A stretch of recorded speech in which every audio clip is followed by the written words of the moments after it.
Kisha Johanna el Muhammedani në Damask. Pasi e çliruan muslimanët Damaskun, gjysma e kësaj kishe u bë xhami, ndërsa gjysma e saj mbeti kishë.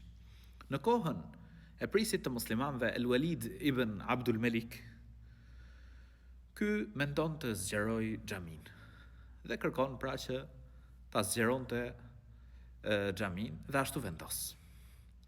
Kur vjen khalifi i muslimanëve, khalifi i drejt, Omer ibn Abdul Aziz,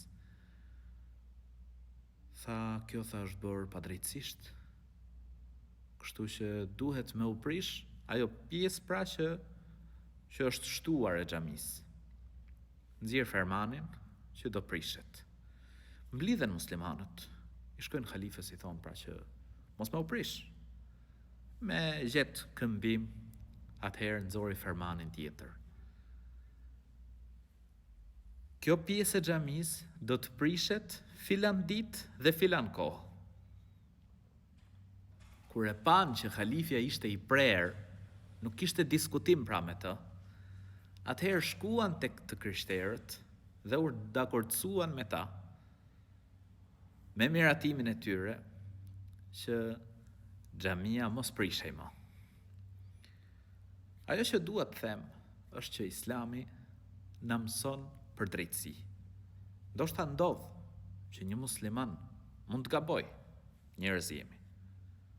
Por Islami si Islam na mëson që ne të jemi të drejtë me të tjerët.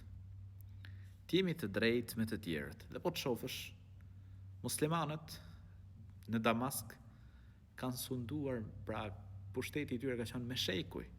Qysh në fillimet pra e çlirimeve, Damasku është një ndër qytetet islame. Por do të shikosh aty që ke lagje, e cila edhe sot është e të krishterëve. Gjë që tregon se muslimanët din të jetojnë edhe me jo muslimanët. Ashtu edhe ne në Shqipëri kemi jetojmë me jo muslimanët, secili ka besimin e tij.